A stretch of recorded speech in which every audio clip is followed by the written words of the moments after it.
هشدار واشنگتن از خروج تمامی سربازان آمریکایی از افغانستان در صورت ادامه جنجال‌ها میان رهبران سیاسی.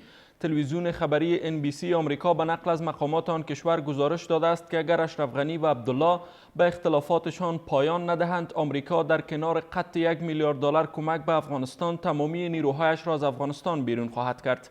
این تلویزیون در ادامه گزارش خود گفته که اختلافات میان غنی و عبدالله دونالد ترامپ را نگران ساخته است و مایک پامپیو وزیر خارجه آمریکا این هشدار را به عبدالله و غنی داده است. اما تهدید خروج نیروهای آمریکایی از افغانستان چقدر نگران کننده است و چرا جنگ بر سر قدرت میان رهبران سیاسی پایان نمی‌یابد؟ من رازقیار هستم و مهمانانم برای بحث بیشتر این موضوع آقایان امان الله هوتکی رئیس پیشین شورای ولایتی اروزگان در استودیو حضور دارند و از بلژیم عیسی اسحاقزی رئیس کنگره ملی افغانستان از طریق خط اسکایپ با ما وصل هستند. در نخست می‌خوایم آقای اسحاقزی دیدگاه شما را در مورد صحبت‌های اخیر آقای پامپیو بشنوم.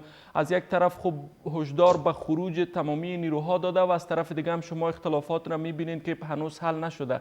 فکر می‌کنین افغانستان به کدام طرف روان است؟ خب تشکر از سوالتان. سلام به شما و بینندگان تلویزیونتان و مهمانتان. خب ما به عقیده هستیم که اصلا افغانستان در این 19 سال به خصوص 5 سال در یک بحران است. ما متاسفانه در افغانستان یک دولت سالم ملی که مدافع حاکمیت قانون باشه، به طرف یک دموکراسی واقعی بره که شفافیت باشه، بالاخره اراده مردم صاحب باشه برای ایجاد دولت. چون یک چیزی را در طول مدت زمان 18 سال به خصوص از 2014 به این طرف انتخابات افغانستان به بحران کشانده شده و به افتضاح کشانده شده و امروز هم آسیب‌هایش شما می‌بینیم که نه تنها مردم افغانستان که از جریان 19 سال و بالاخره 2014 اینا درسای کافی از این ساختارهایی را که هر کدام از اینا در قدرت بودن، همین کسایی تا امروز افغانستان را در انحصار خود دارند، یا در وزارت از 19 سال به این طرف یا در ریاست جمهوری بودن یا ریاست اجرایی بودن، متاسفانه اینا نتونستن یک دولتی که مدافع منافع ملی و حاکمیت قانون باشه و راه را به سوی یک انتخابات شفاف و دموکراتیک باز کنه. متاسفانه چون یک چیزی به او نپیوست. بل برعکس افغانستان دوباره رفت به طرف خشونت، به طرف جنگ، گروه های افراطی و تروریست بیشترش کرد، فقر گسترده افغانستان فرا گرفت، قاچاق مواد مخدره، نقض حقوق زنان و بالاخره امروز افغانستان به بحران است. هر طرف افغانستان شما می‌بینید چون خون جاری است. بناهن نه تنها جامعه جهانی، 98% مردم در جریان انتخابات چی شورای ملی و بعداً جریان انتخابات که در گروگان یک مشت اونمو کسانی بودن که قدرت در 19 سال به دست داشتن، 98% مردم بیان نگفتن. یعنی هم مردم خسته شدن از یک ساختار پوپولیستی و عوام فریب که هم به نام آزادی، هم به نام صلح، هم به نام حقوق زن، هم به نام اسلام، قوم، اینا پول فراوان از جامعه بین‌المللی گرفتن و کوشش کردن بزنس کنن و با سیستم های دیموکراتیک و منفریبی. بله، اگر در مورد از این صحبت بکنین، خب پیامد هشدارهای آمریکا چی بوده میتونه در صورتی که اختلافات حل نشه؟ باز بحث میکنیم این موارد را که شما مطرح کردین. خب ایالات متحده آمریکا و جامعه جهانی مجموعاً که میلیاردها پول دادن برای افغانستان و در عین حال هزارها نفرشان اینجا کشته شد، قربانی شد. این پول‌هایی که امروز به افغانستان بیشتر از صدها میلیارد دلار داده شده، این پول شهروندان ایالات متحده آمریکا و پول شهروندان کشورهای غربی هست و مجموعه کشورهای دیگه دنیا کمک کردن. اینا هم در اونجا سیستم است، در اونجا نظام قانون است، دموکراسی هست، مثل اینجا تقلب و دماغوگی و عنصریتی بسیار ضعیف است. اونجا بناهن یا هم مسئولیت دارند در برابر مردم خود که چرا افغانستان به بحران رفته، چرا در اونجا نه تنها دموکراسی به بحران رفته بلکه صلح به بحران رفته، بلکه خود حاکمیت قانون به بحران رفته، بلکه عدالت در افغانستان تامین نشده. روز به روز گروه های افراطی و تروریست بیشتر رشد میکنه. بناهن هم مردم افغانستان و هم جامعه جهانی از این برنامه 19 سال و خصوص 5 سال زمامداران خسته هستند و طرفدار یک تغییر هستند. میخواهند افغانستان تغییر کنه، صاحب دولت شود، صاحب قانون شود. درست. او تکسب تاسو فکر کوي څه پیام لري حداقل د امریکا دغه مسلسله ګواښونه افغان رهبرانو ته تاسو ولیدل چې یو $1 میلیارډ قطع کړي. اوس هره ورځ یو لوړپوړی چارواکی یا ټویټ کوي یا حداقل د خپل رسنیو سره ګواښ ورکوي دغه ولسمشر ته او ښاغلي عبدالله ته. بسم الله الرحمن الرحیم. جناب راجکیات صاحب تاسو ته عیسی صاحب ته او تاسو ټول کارمندان ته لیدونکو اوریدونکو سلامونه او نیکهیلې وړاندې کوم. سلامت. په حقیقت کې که سړی فکر وکړو چې دا اوسنی حالت چې د یوه خوا څخه کرونا را روانه ده خلک وخي او د بله طرفه څخه دلته په افغانستان کې دا سیاسي کړکېچ دی، د بله طرفه څخه دلته دغه هغه دیموکراسي واخیستله سره غاړې غاړې کړله. دیموکراسي یو ناکامه دیموکراسي سوله په ټوله دنیا کې یو بیکاره دیموکراسي چې په هغه په افغانستان کې دوی مخ ته اچولې ده هغه د دې سره مخامخ. د بل طرفه څخه دلته فقر دی، غریبي ده، بیکاري ده، د دې جنجالو سره مخامخ.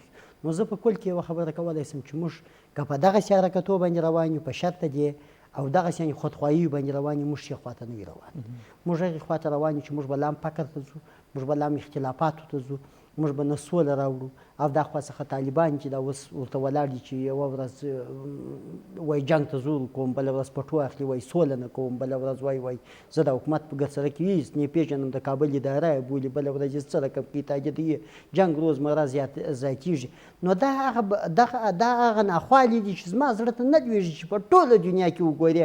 د عیساقزی صاحب دا دی په بلجیم کې دی، د ده څخه به هم دا پوښتنه وکړو چې په ټوله دنیا کې به هغه ناخوالې چې نن په افغانستان کې په دغه مظلوم ملت باندې تېرېږي په ټول افغانستان کې به پرې چا باندې تېرېږي. که نه زه خپله 80,000 دستګیرې ما راوړلې، زه خپله د دولت ساز ټیمه سره وم، زه خپله د ولسمشر غني سره وم، په تېره فیره کې وم، د دې فیرې کې وم، مګر خواهش مو د ده د یو ملګري په توګه د یو افغان په توګه دا دی، د ده د ټوله ټیمه څخه مو دا دی چې د ده تر دې شخصي خواو تېر شي. او هغه کړۍ چې دا خلک په بازار کې اوازه ده چې په ولسمشر کړۍ راګرځېدلې ده، واقعا هم دا حالت یې مهار نه کوي، دا حالت یې کنټرول نه کوي. د ولسمشر څخه مو غوښتنه هم دغه ده چې د دې کړۍ باید جواب ووایي دې ملت ته. څوک تاسو مقصر بولئ؟ حداقل څوک غواړي چې دغه اختلاف لا همداسې ګړندی اوسي؟ زه هېڅوک په دې کې ځان ته برات نشي ورکولی سړی. دا هغه خلک دي وروره چې دغه بغیر دغه یوه ولسمشر ماسې وه چې پرون یې په جنګ کې نه و، پرون دی په دا 15 کاله حکومت کې و، په هغه حکومت کې و چې هغه بهترین چې هغه تر ټولو دنیا کې ناکامترین حکومت و، دی پکې ولسمشر و. ډاکټر صاحب عبدالله هم په دې کې ښکیل دی، د هغه ټیم سره ښکیل دی. ولسمشر غني چې دا 15 کاله رئیس جمهور وي، د ملي یووالي حکومت وي، دغه خلک دې پر ځان باندې راټول کړه، دا خلک دې ځان ته رانږدې کړه جناب ولسمشر چې هغه دا وضع نه کړه مهار، هغه د ټولنې سطح ته ښه خلک نه راوایستل، هغه د خلکو واقعي لوري خلکو ته ور نه کوي، هغه واقعي د خلکو پر هغه احساساتو باندې کار ونه کوي چې هغه څخه مثبته ګټه هم د دولت په نفع واخلي او هم د ملت په نفع باندې واخلي، پر هغو باندې کار ونه کوي. مطلق یو څو چیرې سره راایستودوري کړې چې دا اوس په بازار کې اوازه ده چې په ولسمشر کړۍ راګرځېدلې ده، څوک دا خلک سره یادوي. خو زه وایم د ولسمشر څخه مې یوه دا غوښتنه ده چې دی دې ته باید جواب ووسي د خپل ملت ته، که واقعا پر دیموکراسي باور لرو. بل دلته خو دیموکراسي چولې سوه، دیموکراسي خرابه سوه. که موږ داسې وایو د ملي یووالي حکومت هم په دیموکراسي کې نه و راغلی، نه اصل د دیموکراسي و، نه فصل د دیموکراسي و، نه کړنه د دیموکراسي وه. دا اوس چې ډاکټر صاحب عبدالله پسې مښتې دی یګانه د دې دپاره چې دی د خپل ټیم واک ته ورسېږي. موږ غوښتنه ډاکټر صاحب عبدالله څه دا ده چې هلته امریکایان هره ورځ نارې وایي چې $1 میلیارډ مې قطع کړل، دلته موږ د فقر سره مخامخ یو، دلته د کورونا وخلو سره مخامخ یو، هلته تاسې وایي $1 میلیارډ مې قطع کړل، هلته حکومت سره کومک نه کوي. نو په دې کې نه نړیوال ځان ته برات ورکولی شي، نه دغه سیاسي چهرې ځان ته ورکولی شي، نه په حکومت کې داخل دی یا د باندې، نه دا خلک ځان ته ورکولی شي. دیو یو رقم سړی چې ورته وګوري د ملت یو رقم ګریوګان نیولی دی، دا د ملت څخه یو رقم کسات کاږي، دوی یو ضدیت سره ښیي، نه په پوهېږو په دې خلکو چې دا په دې ملت څه کوي، په دې ټولنه څه کوي، دا اوس پر تاریخ باندې باور لري که نه لري، دا اوس پر آخرت باندې باور لري که نه لري. نړیوال په دې کې ملامت اول چې راغلي دي دوی عجب د ښایسته شعارو سره راغله، عجب ښه د درنو پیسو سره راغله.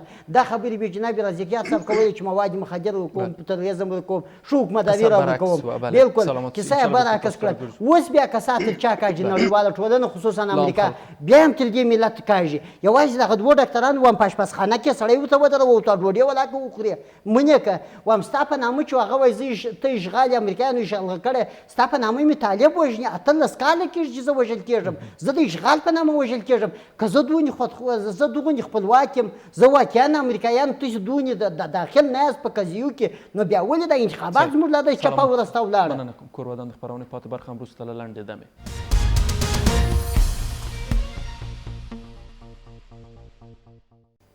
با ادامه برنامه خوش آمدین آقای زاغزی. ظاهرا اوضاع به نفع و قسمی که حداقل به خواست آمریکایی ها پیش نمیره در افغانستان. فکر میکنین ادامه وضعیت چقدر برای افغان ها خطرناک خواهد بود؟ من به عقیده هستم که بر افغان ها خود در این 19 سال به خصوص 5 سال خشونت و وحشت در حد رسیده که همیشه هر نقطه افغانستان خطر است. مردم افغانستان در یک وحشت زندگی میکنن، امیاله هر طرفشون جرایم سازمان یافته است، چپاول است، شما میبینید که انفجارات است، انتحارات وجود داره، قاچاق مواد مخدر است، سیل از مهاجرین است. اینا اگر ما قرار می بود که یک دولت درست می داشتیم، این ارتباط مستقیم به این داره که مردم وقتی راضی میشن و جامعه جهانی که ما واقعا در راستای همون اصول و پرینسیپ های حرکت کنیم که در اونجا دولت به وجود بیاد. دولت ها مطابق یک اصولی که واقعا جهان را اون معیارها را شناخته و اون معیارها میتونه قضاوت کنن. شما ببینید ما دو نوع دولت ها در دنیا وجود داره. دولت هایی که از طریق تقلب، از طریق فریب، از طریق کودتاها و دیکتاتوری میخواین که برن بالای مردم حکومت کنن و با طرحهای ایدئولوژیک و یا استبدادگرانه و یا فساد. وقتی مردم اعتراض میکنن، وقتی مردم به نافرمانی مدنی میرن، اینا بازم مردم سرکوب میکنن. ولی دولت های دیگه هستن که اونا میخواین به اراده مردم به قدرت برسن، از طریق یک انتخابات شفاف و دموکراتیک این تمکین میکنن به اراده مردم تا مردم سالاری به وجود بیاد، اونجا حاکمیت قانون به وجود بیاد. یعنی ما یک قضات بی‌طرف و عاقل عادل داشته باشیم که عدالت در مملکت ما تضمین کنه. ما یک پارلمان سالم داشته باشیم که به اراده مردم به وجود آمده باشه و اونا قانون به نفع شهروندان تصویب کنه. ما باید یک حکومت داشته باشیم که بلا انحراف قانون اجرا کنه. ولی متاسفانه شما می‌بینید که در عرصه ارگان ما فساد گسترده ادامه داره، متاسفانه تقلب ادامه داره و در طی 5 سال و بیشتر از 19 سال به این طرف و پیش از او هم خوب ما در منجلاب جنگ‌های نیابتی و قومی و مذهبی و جبهات دچار بودیم در یک وحشت و قبل از اون نظام‌های ایدئولوژیک مطرح بوده. بنابراین شما می‌بینید که ملت افغانستان فعلا در یک بحران بسیار گسترده از وحشت و جنگ و خشونت قرار داره. یعنی من به یقین هستم که در جهان هم میخواین که در افغانستان اگر سرمایه گذاری میکنن، اینجا بالاخره مردمشان از ما تقاضا میکنن که در اونجا همه چیز در بحران رفته و در حالت ناکامی است. صلح در حالت ناکامی است، دموکراسی در حالت ناکامی است، حاکمیت قانون وجود نداره، عدالت وجود نداره. شما اگر یک حاکمیت قانونی که در اونجا عدالت در وجود نبیاره، هیچ وقت شما صلح از بین برده نمیتونید. صلح یعنی طرد خشونت و انتقام جویی است. درست. ما با کسانی در دولت بشه که هیچ نوع گرایش‌های توهم با خشونت نداشته باشه و انتقام جویی. بناهن اگر ما مخالف خود حیات و آزادیش تضمین نمی‌کنیم، حیات و آزادی خودمون تضمین نمیشه. بناهن ما باید دولت ملی مدافع حاکمیت قانون و عدالت نیاز داریم. بنابراین دولت در تمام بخش‌ها و عرصه‌ها ناکام است. شما ببینید پوپولیسم یا عوام فریبی سر تا پای ساختار فرا گرفته. وقتی یکی از کسای کته آقای غنی میره، زورمند هم نیست، ناقض حقوق بشر هم نیست، وقتی که از کنارش دور میشه باز ناقض حقوق بشر است، باز زورمند میشه و همین قسم شما اتمامونیش ببینید. این پوپولیسم است. مردم فریب ندید. شما اگه میخواین که افراد برین به طرف یک هدف مقدس، منافع ملی و دفاع از حاکمیت قانون و عدالت، با کسایی باید برین. چرا؟ به خاطر هدف مقدس باید با وسایل مقدس برین. بله درست. تشکر آقای زاغزی. من ان شاء الله به شما برمیگردم. پوپولیسم ما بخوایم مردم فریب بدیم. همچنین آقای عبدالله همیشه مسئله است جهاد گپ میزنه. شما ببینید که در 30 سال اونمون رهبرای جهاد که فرزندایش است، بهترین کسایی که جهاد کردن در فقر و گرسنگی و بیچارگی به سر میبرن. در 30 سال ما هیچ چهره از کسانی که واقعا در آزادی ضد استبداد رزمیدن و برای جهاد کردن اونا وجود ندارن. درست. بازی هست. بنابراین اینو کوشش کله به دو دغه اختلاف حداقل حل کیږي په افغانستان به نام دموکراسی باز کنن. ولی زه فکر کوم دا د دوی اختلافات اکثریت د دوی اختلافات په دې معنا نه دي چې دلته دا د ملي ناري چې وخو سړي ته شک پیدا کیږي چې چوکۍ مو ټینګې کړي دي، واک مو ټینګ کړی دی، ځان مو ټینګ کړی دی. هغه خلک چې تاسو سره بلې ولا خلک دي، هغه که په ټولنه کې هر څو ناکام ترنه خلک دي، د منفور خلک وي، هغه خلک مو د ځان سره یو ځای کړي دي. بس هغه خلک مو راوستلي دي مطلق د چوکۍ دپاره، د واک دپاره. یو اسلام هم په مخ کې اچولی دی، وطن دوستي هم په مخ کې اچولی ده، ملي ګټې هم په مخ کې اچولي دي. بس دغه کیسه ده. دغه شیان دغه حرکتونه چې دا اوس دا چې دوی سره شروع کړي دي دا هغه حرکتونه دي چې دا د ټولنې په ضد دي، دا د ټولنې د وطن په ضد دي، دا د ملي ګټو په ضد دي، دا د اسلام په ضد دي، دا ټول حرکتونه چې موږ تاسې وینو. بهترینه ښه خبره یې همدغه ده چې دوی تر دې شیانو سره چیرې شي. اوس خو راغلي دي د دې ټولنې په سر کې دا خلک شته، که سم خلک بولو که بد خلک بولو، هر څوک چې بولو، اوس خو دا خلک په راز کې راغلي دي. د دوی څخه مو غوښتنه همدغه ده، د یو افغان په صفت مو غوښتنه همدغه ده چې خپل تاریخ ته وګوري، خپل اولادو ته وګوري، خپل قوم ته وګوري، خپل دغه د افغانیت ته وګوري، خپل اسلامیت ته وګوري. په دنیا کې مو وشرمولو، په افغانستان کې مو وشرمولو. وایم یو مثال به یاست په کلي کې چې ملک نیسي لبه دغه کیسه یې چې وایي لکه ډاکټر صاحب غني و ډاکټر صاحب عبدالله چې سره ضرور دي پر ملکي چې دا وایي. بالکل اوس دا قدرت د چا د پلار نه ده دلته په افغانستان کې او د چا شخصي مالکیت هم نه ده. اوس ټاکنو کې ګډون کوي، که وړي هم وایي زه باید په واک کې اوسم، که بایلي هم وایي زه په واک کې اوسم. ولې دغو مشرانو ته افغانستان مهمه نه ده ورته کیسه؟ نو خو دلته موضوع د شی دی چې د سره څخه دا خلک اکثریت هغه خلک ما درته وویل چې هغه د چوکۍ دپاره دي، هغه د واک دپاره دي چې په یو رقم واک ته سره اوسېږي، نور مشکله نه زده په دې کې. نو چې داسې یعنې وي دلته باید قانون څنګه پلی کېږي، دا یې نه غني پلی کولی شي، نه دغه اوسنی شرایط دې ته آماده وه لکه دا اوس چې غني داسې شروع کړې ده چې دا پسې اخله و هغه چپه کوه، زور واک دی، شر و فساد دی، فلان کوي دی، دا شرایط آماده نه وه. نه ولسمشر نه ده اخیستې ولسمشر. تاسو وینئ ولسمشر اوس حداقل تېر 15 کاله یوې خواته اوس دې ته چمتو ده چې داسې حکومت جوړ کړي چې ټول ګډون یي. تاسو دا ګمارنې وینئ چې یو یې د خپل د ټیم نه تر اوسه نه ده راوستلی. زه وایم خو مشکل په دغه ځای کې دی چې نه د ټیم سړی چې راوستی، نه چې په هغو کې هغه سړی راوستی چې واقعا خلک حساب ورکوي. دغه اتمر صاحب و، دا د ارغنجوال صاحب، واقعا دا ښه خلک دي. زه د اتمر صاحب سره یو ستړی مسیه لرم، په دا 2 کاله مې سلام علیکم نه دی ورسره کړی، نه ورغلی هم نه کار سره لرم. دغه ارغنجوال صاحب سره په ټول ژوند کې ما ستړی مسیه نه ده کړې، مګر بیا هم د دې ټولنې خلک دي نسبتا تر دغه چې ده راوستلي وه دغه ځای څخه چې و به دا ځای پرېښي و، بل ځای به بل به دلته نقطه پرېښې وه، تر دغه خو دا ښه خلک دي، د دې ټولنې خلک دي، په دې ټولنه کې پاته شوي دي. زه وایم کشکې داسې وکړي لکه دغه چې ټاکلي دي چې نور هم په دا ټولنه کې وګوري، دا خپل په ټیم کې هم وګوري، وایي دا نه چې کاهتي رجال دي، دا خپل په ټیم کې ښه خلک شته. د ولسمشر څه غوښتنه همدغه ده، دا خودخواهي و تر دې شیان کې دا باچي ده، دا د یو ملک کیسه ده، دا یو چیرې ویرې کار دی، دا چې ګرده ته سره راټولوي، ګرده ترې یوه چوله سره باسي، دا ژبه ډېر وخت غواړي. د ولسمشر څه غوښتنه همدغه ده چې دې شیانو ته دقیق متوجه شي. دلته بعضې وخت ټولنه و دې ته نه یې آماده، لکه دا دی چې په اصلاحاتو نارې وایي، بعضې وخت ټولنه دې ته نه یې آماده چې دی دغه څونې ځان پسې راټینګ کړي چې دلته به قانون کوم، هلته به څه کوم، هلته بیا د ده ملګري وګوري هغه چمونه کوي چې هغه هېڅ په یوه قانون کې نه یې رواج. نو دا هغه شیان دي چې سړی فکر ورته وکړي، په دې کې نه د سیاست سړی پیشبیني کولی شي په دغه حرکتو کې.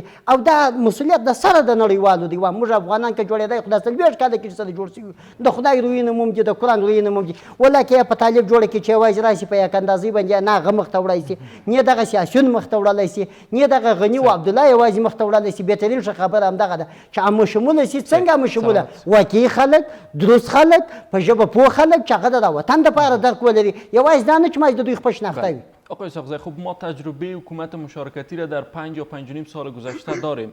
شما دیدین که مردم افغانستان بدترین روزهای زندگیشان تجربه کردن، هر روز قربانی میدادن، اقتصاد در وضعیت خوب نبود، وضعیت امنیتی را شما دیدین که تنها ما از سکتور امنیتی و دفاعی 45,000 سرباز خود از دست دادیم.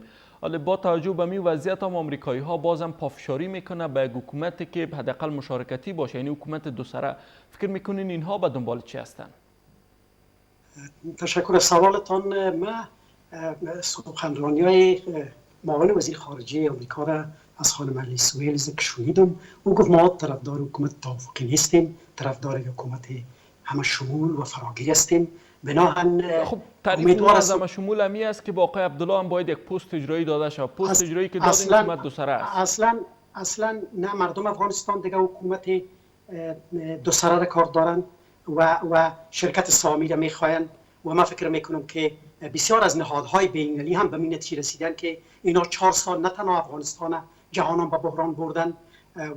هم جهان و مردم افغانستان تغییر میخواین، یک تغییر مثبت. افغانستان دولت نداره، افغانستان قانون نداره، پیوسته 5 سال وحشتناک قانون اساسی افغانستان نقض شده، منافع ملی نقض شده. بله، او تغییر مثبت چی است آقای اسحاقزی؟